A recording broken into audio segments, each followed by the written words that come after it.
Quem me conhece sabe que há 2 anos atrás, eu enfrentei o inverno mais difícil da minha vida até hoje. Um dia antes de tudo começar, na minha leitura bíblica, Deus me deu um versículo. Eu não sabia de nada, eu não tinha ideia do que estava por vir. E na minha leitura bíblica tinha Deuteronômio 16:1, que diz: guarda o mês de Abibe, para quem não sabe, é como se fosse o nosso janeiro, é o primeiro mês do ano. Guarda o mês de Abibe e celebra a Páscoa do Senhor, teu Deus. Porque no mês de Abibe, o Senhor teu Deus te tirou do Egito de noite. E essa palavra, de noite, ficou incrustada no meu coração. Eu fiquei pensando, o que seria naquela época, que não tinha eletricidade, que não tinha... O que é Deus tirou o povo de Israel do Egito de noite? Não foi de dia. Não foi quando tudo estava bem. Foi depois, inclusive foi depois da Páscoa, que teve toda a questão dos primogênitos, a separação entre o povo de Israel e os egípcios. Foi tenebrosa aquela noite, assustadora. E Deus diz, né? Sai. E foi durante a noite. E aquilo me guardou, e aquilo me impactou. E pensei, não importa quão escuro esteja o meu dia, Deus me tirou do Egito, do meu Egito. E aquilo ficou no meu coração. No dia seguinte, de manhã eu levei meu filho na escola e eu percebi que já há alguns dias a minha filha Esther não estava bem, muito animadinha. E eu liguei para a pediatra. E ela pediu para eu ir no consultório. E ela fez um encaixe. Quando ela escutou o pulmãozinho da Esther, ela falou assim, eu não estou escutando nada. Na minha santa ignorância, eu achei que o nada era que ela não tinha nada. Eu jamais imaginei o que estava por vir.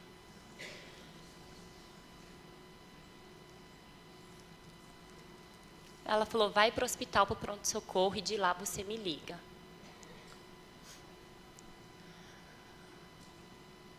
Deixei as coisas organizadas em casa rapidamente.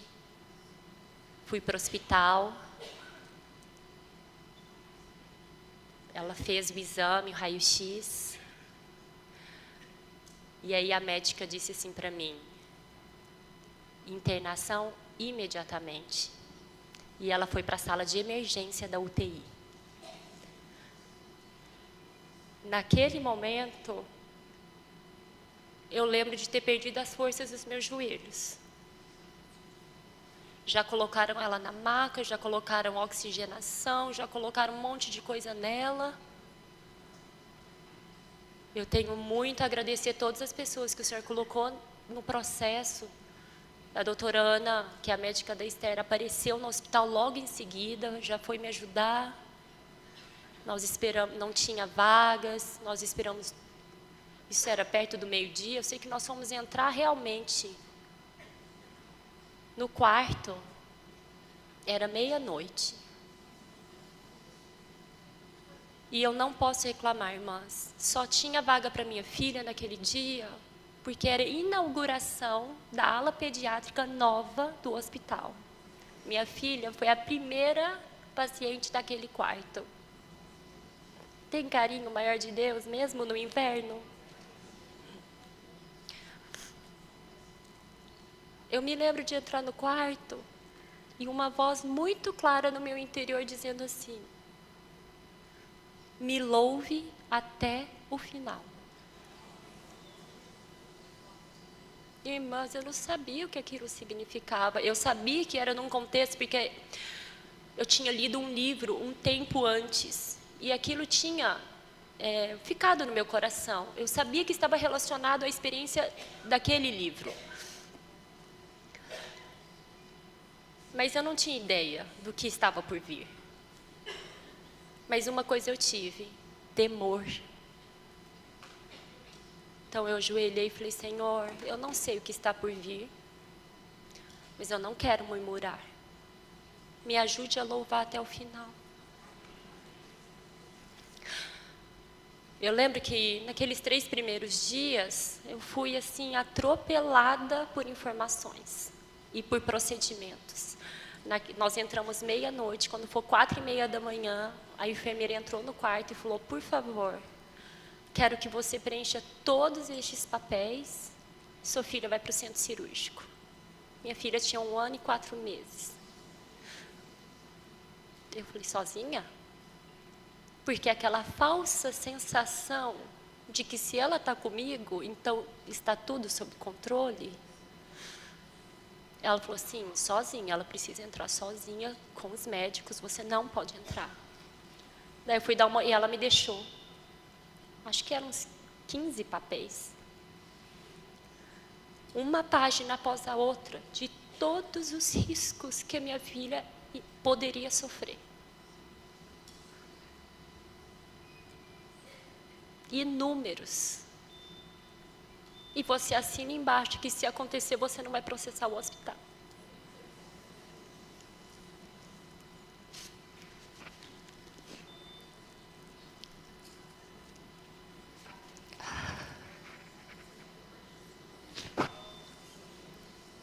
A sensação de impotência era tão grande. Mas o que eu poderia fazer? Assinei um por um. Preenchi. Ajoelhei e fui orar: Senhor, eu não posso entrar naquele centro cirúrgico, mas o Senhor pode. Amém. Protege a Esther, cuida dela. Logo eles a levaram. E eu me lembro de ter ficado sem forças, ter me ajoelhado, eu levei ela até a porta do centro cirúrgico, voltei para o quarto.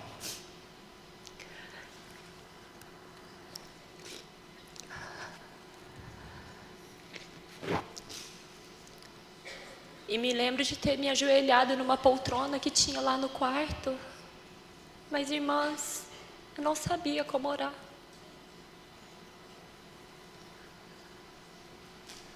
Às vezes, a situação é tão assim, que a gente não tem palavras. A gente quer entregar para Deus, mas a gente não sabe nem como começar a orar. A dor é tão grande. Daí eu me lembrei de uma história que eu li muitos e muitos anos atrás. Eu ainda provavelmente estava na universidade. E essa história dizia assim. Vou tentar falar.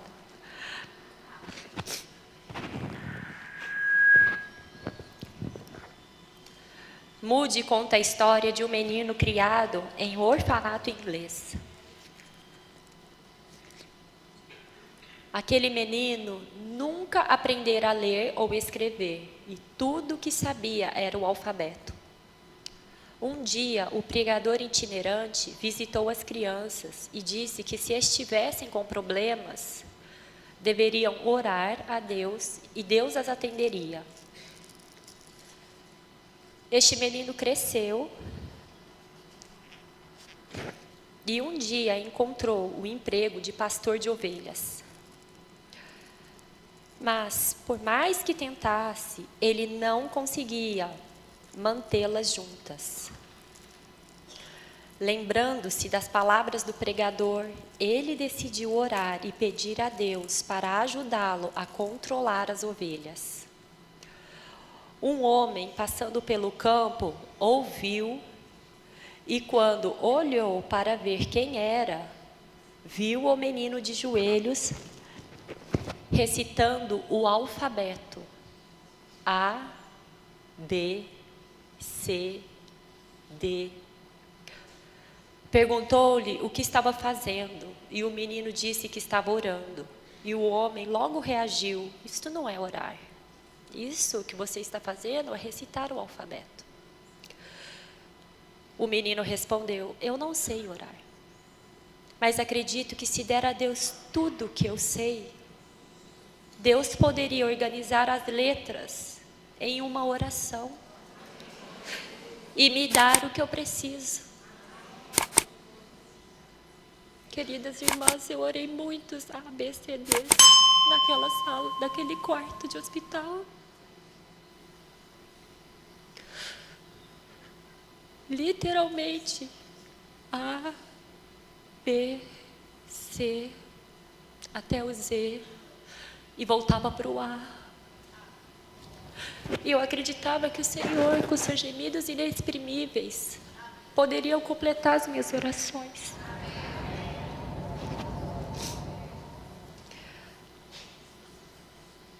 Logo que ela voltou do centro cirúrgico, aqui do lado direito do pulmão dela, tinha um cano saindo dela, que era o dreno. E a cor da pus que saía era marrom, quase preto. E era tão denso que entupia esse caninho, esse dreno. Depois de 3 dias, nem 3 dias, talvez 2 dias, no segundo dia ela teve que entrar no centro cirúrgico de novo, porque viram que o dreno não estava fazendo efeito. E teve que colocar de novo. E o cano que colocaram era um cano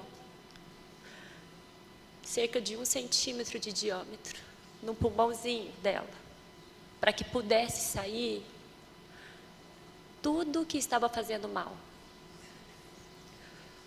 O inverno é assim, sabe, gente? Dói, tem que ter cirurgia às vezes, mas Deus tem que tirar tudo que está nos matando.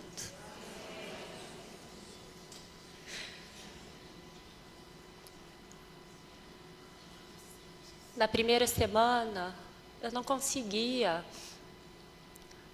sentar e orar direito.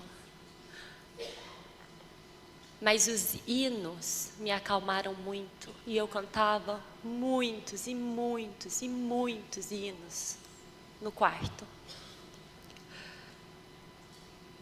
Alguns muito conhecidos, como Não é minha graça que basta. Ou alguns cânticos de criança, como Meu barco é pequeno, grande é o mar, Jesus segura a minha mão. Ele é meu piloto. E tudo vai bem, até a chegada. Cantei muitas e muitas vezes. Mas uma coisa era certa naquela primeira semana. Apesar de eu não ter murmurado que isso foi a graça de Deus que me conduziu, eu fiz muitas perguntas para Deus. Eu questionei como é que ele podia ter pedido para Abraão, o filho dele. Eu falei, Deus, você não tem ideia do que você pediu para Abraão. Audaciosa, né? Eu falei, Deus, você não está entendendo o que é ser homem.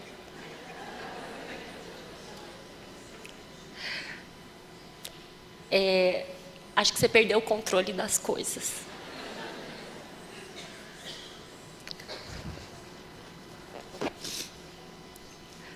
E naquela primeira semana, eu também fugi das minhas orações, aquelas verdadeiras orações.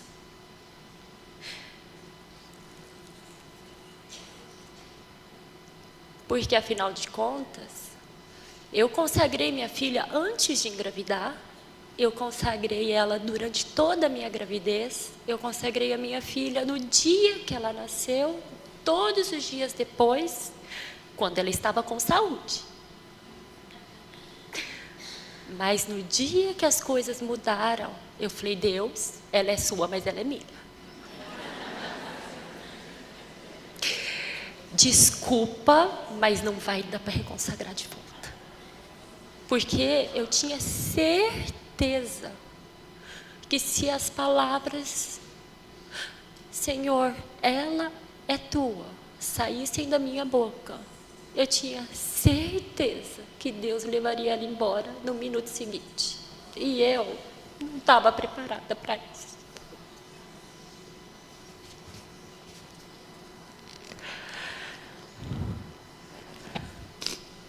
O medo, o pânico, o pavor, e aquilo foi crescendo dentro de mim de tal maneira que eu comecei a estender isso. Então eu começava a pensar, meu filho está na escola, meu Deus, ele vai cair lá do parquinho, vai bater cabeça. Ai, meu marido está indo de carro, aí ele vai ter um acidente, meu Deus. E aquilo foi crescendo. E outras coisas da minha vida que estavam bem, que o Senhor estava cuidando, eu comecei a entrar em pânico.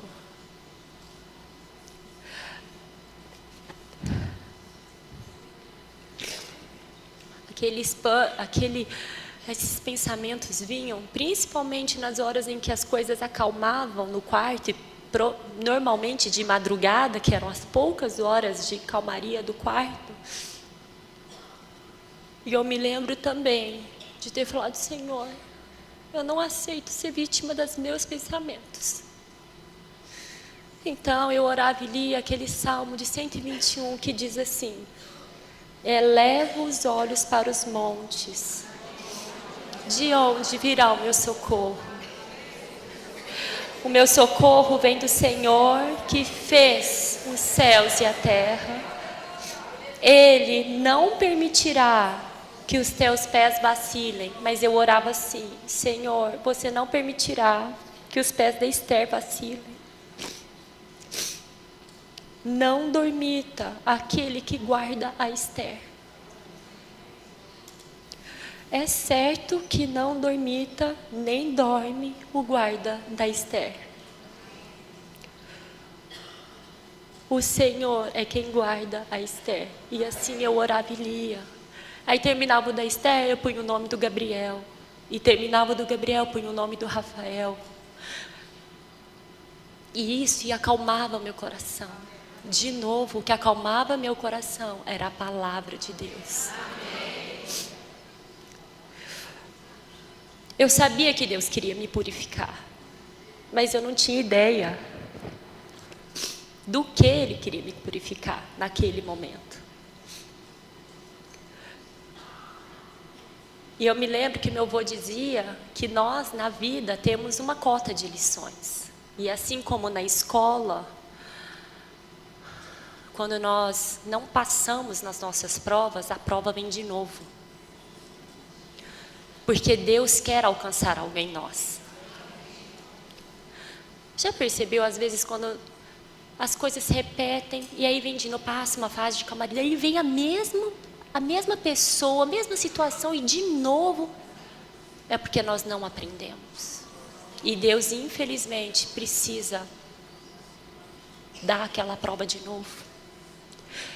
E aí eu ajoelhei e falei, Senhor, eu aceito, se for disciplina, se for para crescimento, não sei para o que é, para me purificar, eu aceito. Mas é o seguinte, eu vou ficar nesse quarto de hospital, ou nesse tempo aqui, quantos dias o Senhor quiser, mas eu não aceito ficar aqui mais nenhum minuto, porque eu não me dobrei a você. Eu não aceito ficar nesse quarto nem mais um minuto, porque eu não me dispus a me dobrar ao Senhor.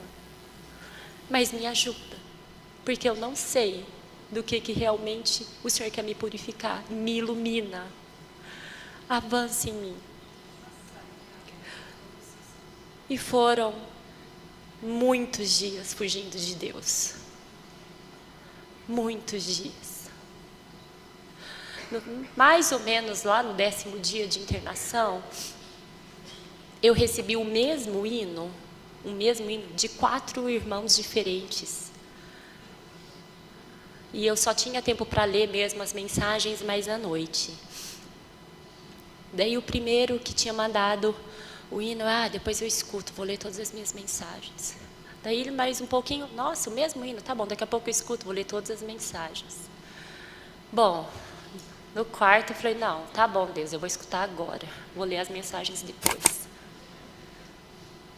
Mas esse hino mudou muita coisa na minha vida e trouxe muita luz. Esse hino dizia que Deus é Deus.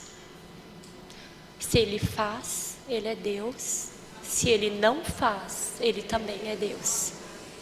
Se Ele cura, Ele é Deus. Mas se Ele não curar, Ele também é Deus.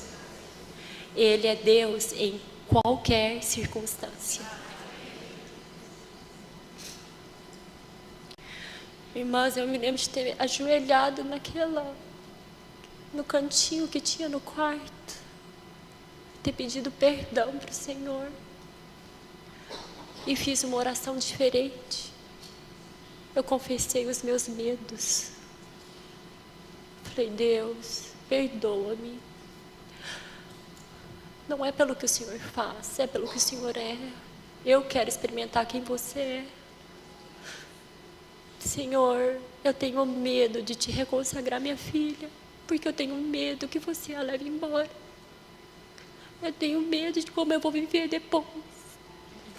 E fui contando os meus medos para Deus, um após um. E o interessante de confessar, irmãs, é que Deus também foi me libertando de um a um dos meus medos. Não é só chegar para Deus e falar, Deus, cuida dos meus medos. Dê nome aos seus medos. Dê nome ao medo que você tem e por que você tem medo. Tenha uma conversa sincera com Deus, mudou tudo para mim naquela noite. Não sei quanto tempo eu fiquei.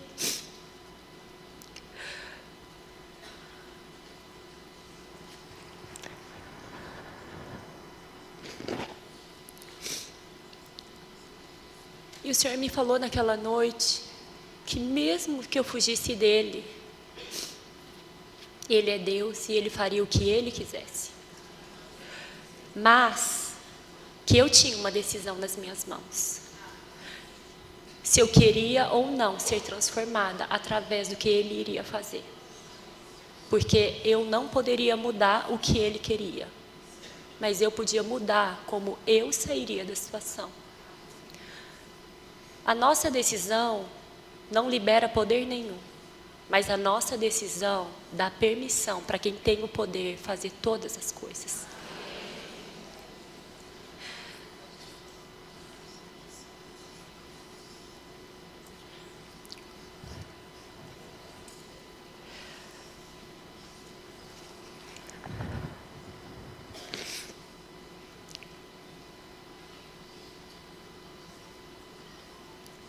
Naquela noite eu também orei ao Senhor, que eu não queria ser a mesma do começo do inverno até o fim do meu inverno. E o que o Deus que eu conhecia no começo do meu inverno não poderia ser o mesmo no fim do meu inverno. Irmãs, eu escolhi ter uma tenda de encontro com Deus. E Deus nos encoraja que cada uma de nós tenha essa tenda do encontro.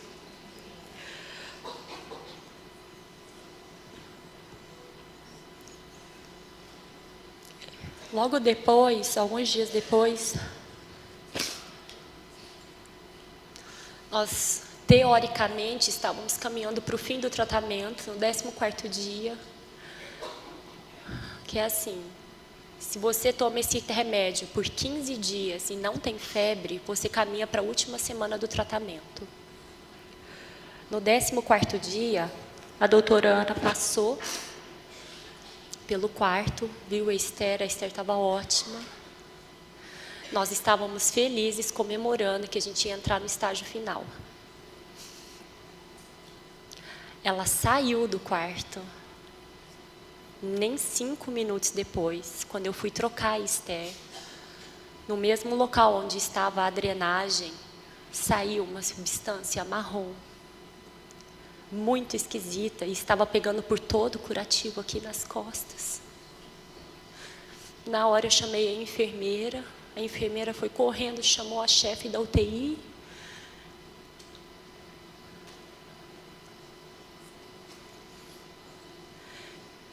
E naquela mesma noite a Esther teve que voltar para o centro cirúrgico.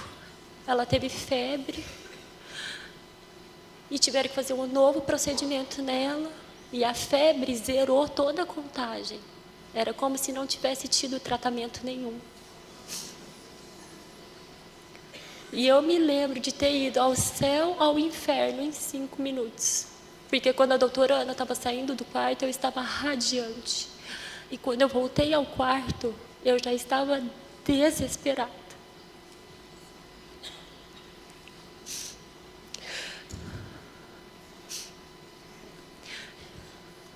Eu me lembro também de me ajoelhar e falar: Deus, eu me recuso a ser a folha seca dessa situação. Eu não sou a folha que caiu da árvore. Eu sou a árvore com raiz. Eu não posso ser vítima das circunstâncias e das notícias que me rodeiam.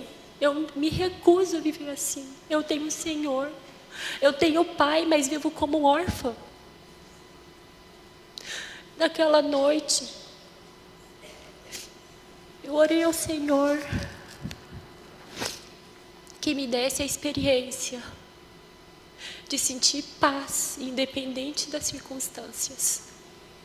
E Ele me fez lembrar de 2 versículos. Salmos 1:3, que diz: Ele é como árvore plantada junto à corrente das águas, que no devido tempo dá o seu fruto, e cuja folhagem não murcha, e tudo quanto ele faz será bem sucedido.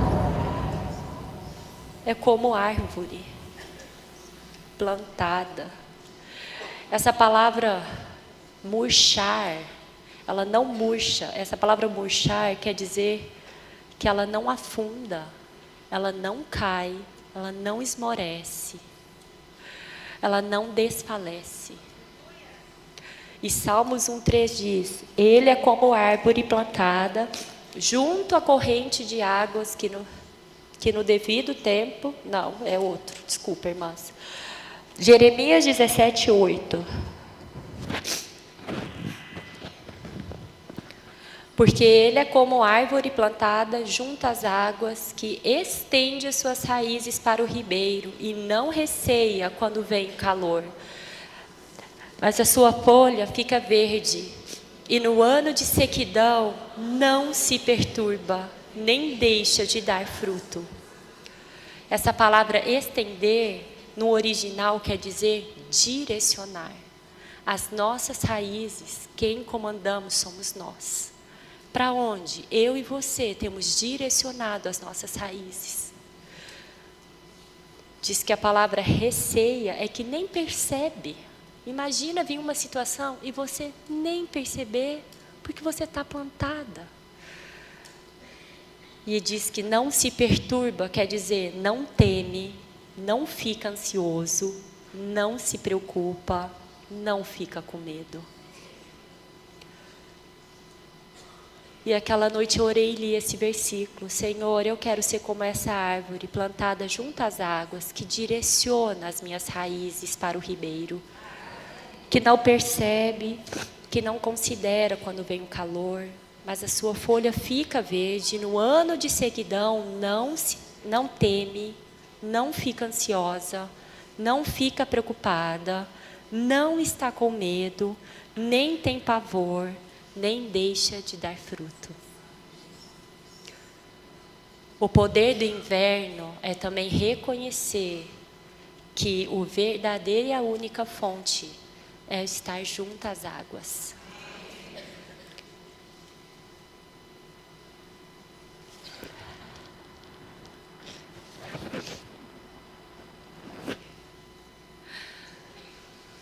Oh, Senhor Jesus. Durante meu período no hospital, eu li alguns livros também. No meu pouco tempo de folga, quando a Esther dormia, à luz da lanterna, porque eu desligava a luz do quarto. E eu me lembro de ter lido um capítulo que falava sobre quebrantamento. Que muitas vezes nós queremos que Deus trabalhe em nós, mas nós não aceitamos quando Ele quer vir nos destruir e moldar de novo. Deus não quer pequenas rachaduras em nós. Deus quer destruir tudo e fazer um novo. Se vai ser igual ao formato original, se vai ser maior ou menor, é prerrogativa dele. Isso ficou no meu interior. Eu falei, Senhor, eu quero sair do hospital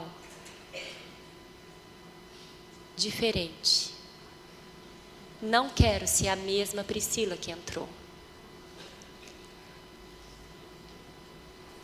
E durante as orações, o Senhor também me fez tocar no amor de Deus.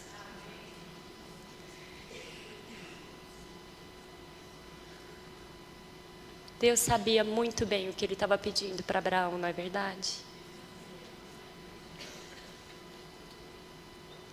E o pior, Ele deu seu único filho por mim e por você. E eu toquei no amor de Deus de um modo como eu nunca tinha tocado antes. Uma coisa é a gente saber e outra coisa é a gente tocar. Eu jamais daria minha filha. Jamais. Nenhum dos meus filhos. Mas Deus deu o seu filho por mim e por você. E nós ainda éramos inimigos de Deus. Deus é Deus. Ele é o oleiro. Nós somos só o vaso. Se Ele quiser destruir e jogar os cacos no lixo, é prerrogativa dele. Se Ele quiser reconstruir, é prerrogativa dele. O inverno é para que a gente tenha esse encontro com Deus e nós saiamos mudadas.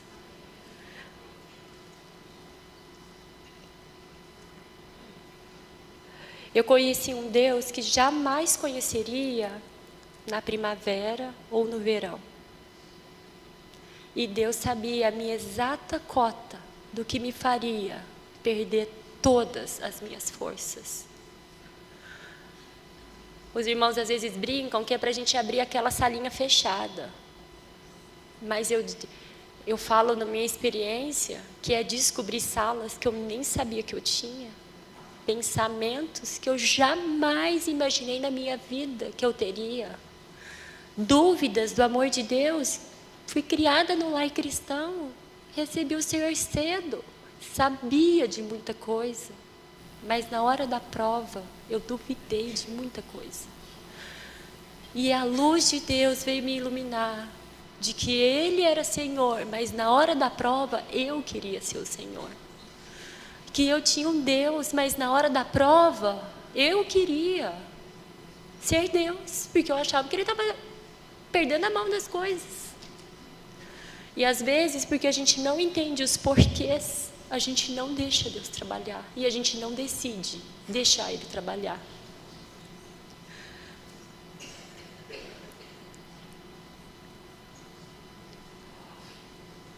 Mas sabe o que acontece nesses encontros?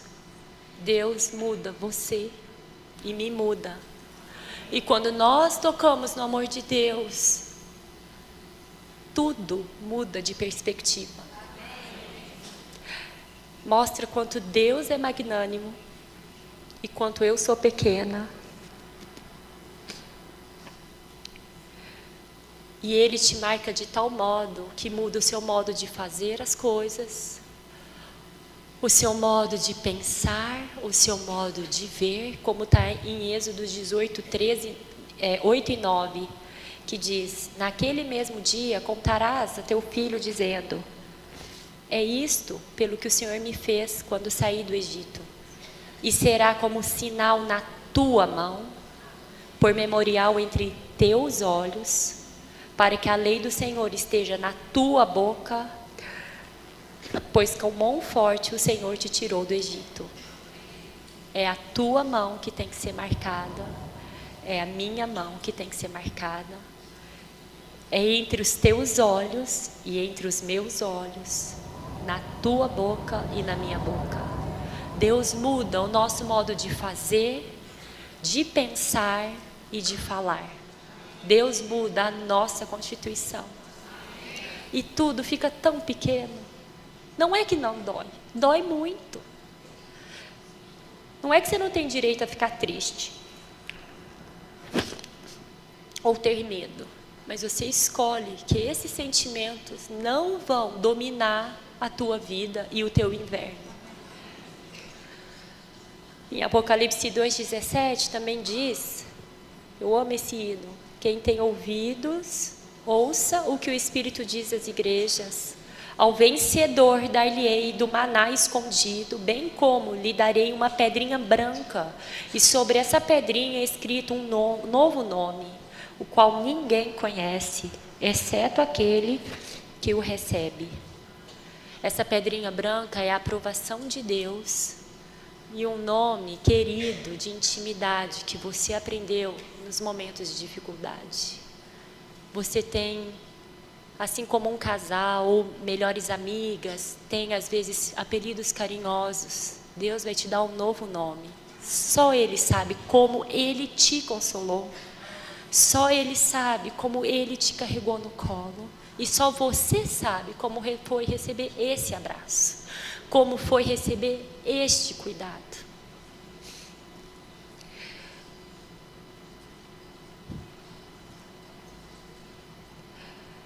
E o interessante também do inverno é que ele expõe o que realmente foi validado em nós ou não.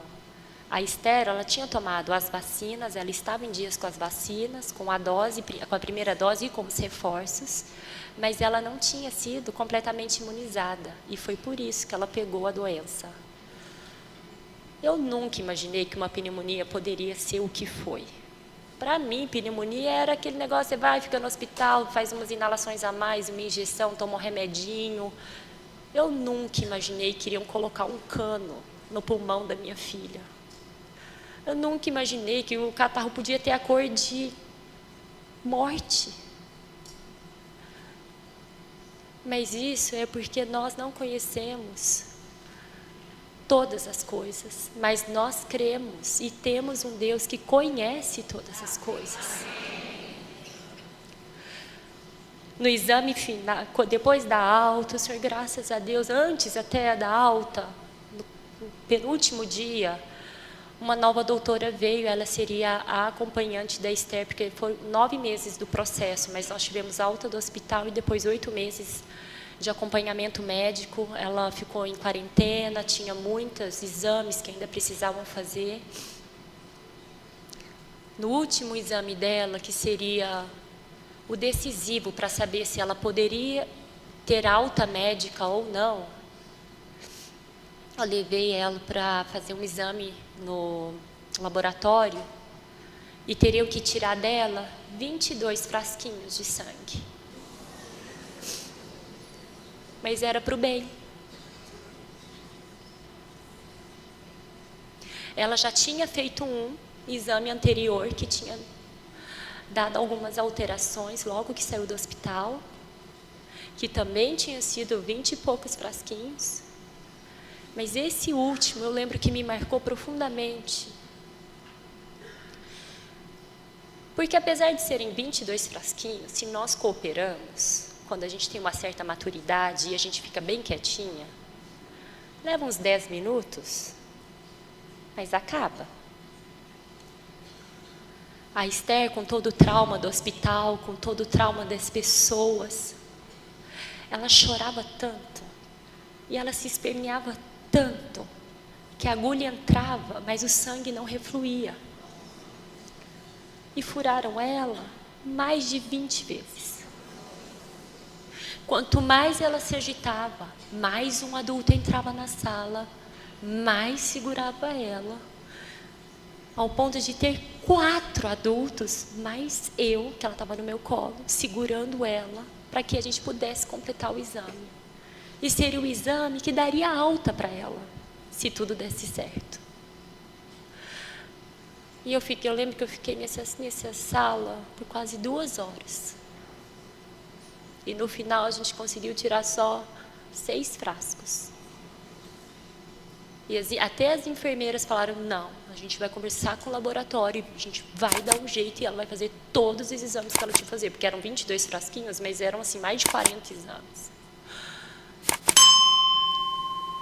E eu saí esgotada daquela sala, mas tão exposta diante de Deus, porque às vezes Deus só quer dar uma agulhadinha, porque Ele quer te dar alta, passar para uma nova fase, e você esperneia tanto, e eu esperneio tanto, e eu brigo tanto, que tem que entrar um outro adulto para segurar, e aí esperneio mais, e aí tem que entrar outro para segurar, daí você esperneia mais e grita, e outro para te segurar, e aquilo acabou fazendo várias feridas nela, que não precisavam, e nós também, muitas vezes, nós temos feridas que nós não precisamos, porque nós lutamos contra Deus, porque lutamos contra as situações que Deus nos deu. É uma agulhada? Dói, dói. Mas se a gente aceita,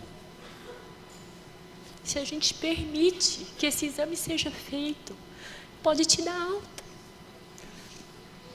Eu lembro de ter saído esgotada e tão exposta daquele sala de laboratório. Falei, Senhor, quantas vezes eu sou assim, do jeitinho que a Esther foi, ou pior. Ela fez isso, porque é claro, com recém 2 anos feitos, que maturidade ela tinha, não é verdade? Mas é isso, Deus quer crescer em nós. Deus quer a nossa maturidade também, através das situações.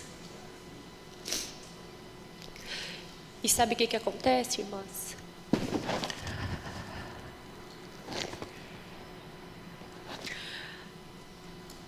Quando nós escolhemos agarrar-se às promessas de Deus, muitas coisas podem ser mais fáceis, mais leves, talvez não menos doídas, mas com certeza saímos com menos hematomas. Recentemente li uma biografia que dizia que nós às vezes nos encontramos em 3 estágios. O de afundar, e que então a gente quer agarrar qualquer coisa só para a gente conseguir respirar. O de agarrar, não, primeiro é naufragar. O segundo, agarrar, porque aí você agarra, opa, estou respirando, mas eu também não consigo ajudar ninguém, porque eu preciso me manter viva. E a fase do libertar, que eu não estou mais agarrada naquele pedaço de tronco, eu estou sentada em cima do tronco. Deus quer alcançar essa libertação em nós, para que também possamos estender as nossas mãos e ajudar a outras. Enquanto nós estamos agarradas, tentando sobreviver, nós ainda estamos num processo individual. Todas nós temos essas fases. Viva cada uma delas, mas não pare até que Deus liberte.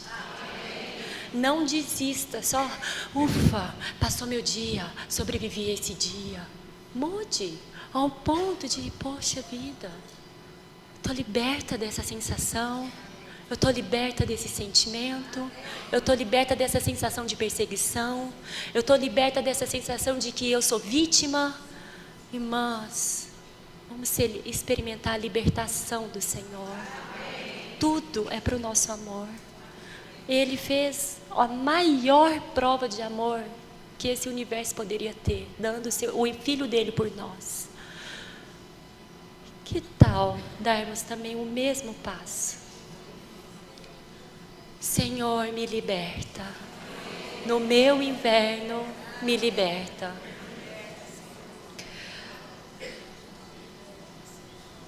E aí, sabe o que acontece? Um novo ano vem. É gostoso ter um ano novo. Quando foi a última vez que você teve um réveillon com Deus? Será que entra ano e sai ano, mas nossa vida espiritual está na mesma pegada? A gente está assim, você se sente às vezes naquela rodinha do hamster? Correndo, correndo, correndo, correndo, sem sair do lugar? Às vezes eu me pego assim. Nossa, vem situação, a mesma rodinha, não é possível. Na Bíblia existem muitos e muitos versículos falando sobre o ano, o primeiro dia, no primeiro mês do ano. No primeiro dia do primeiro mês do ano, Deus tirou o povo do Egito. No primeiro dia do primeiro ano, Deus estabeleceu a santificação do templo.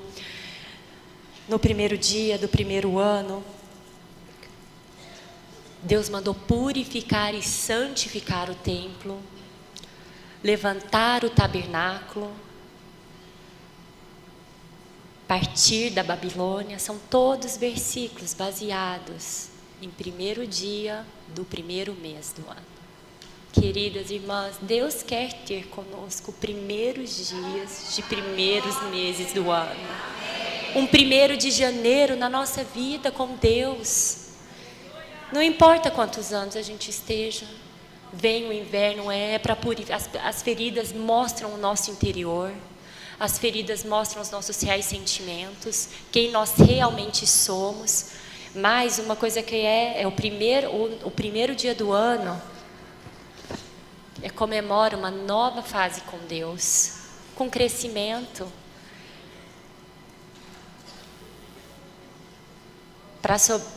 É claro que foi importante para mim todas as outras lições dos outros invernos. Nós não passamos só um inverno na vida. Claro que alguns são bem mais pesados do que outros, alguns são leves. Mas o importante é que a cada inverno a gente tenha um encontro com Deus. Há uma tenda do encontro em cada estação, inclusive no inverno. Novos ciclos virão, coisas boas, a primavera chega. E quero encerrar com 2 Coríntios 4:7, que diz: o poder, temos porém este tesouro em vasos de barro, para que a excelência do poder seja de Deus e não de nós. O inverno nos ensina quem é o vaso de barro e quem é Deus. E faz uma distinção muito, muito clara. E outros invernos virão para a gente nunca se esquecer de que eu sou apenas o vaso.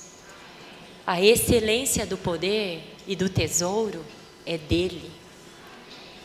Assim, nunca nos orgulharemos das flores, dos frutos, do nosso verão, seja do que for, porque a gente vai sempre se lembrar quem é a nossa origem. E Deus, o amor do Pai muda tudo. Se você permitir o trabalhar do Senhor, o Deus que você conhece hoje jamais será igual para você.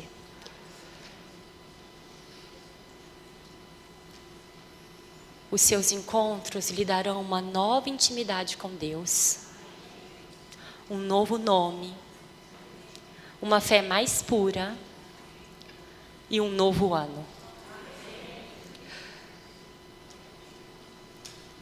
Pessoas que já passaram por muitas e muitas provações, eu tenho lido muitas biografias de grandes homens de Deus, e uma coisa é certa dentre eles: apesar de ninguém pedir as situações difíceis, os que realmente se encontraram com Deus não gostariam nunca de voltarem a ser quem eram antes. Irmãs, que nós nunca sejamos dia após dia a mesma pessoa. Dentro da sua experiência do seu inverno, ano após ano, tenha novas memórias e novas experiências com Deus, novos encontros, novos nomes que ninguém conhece. Somente Deus e você. Tenha novos encontros com Deus.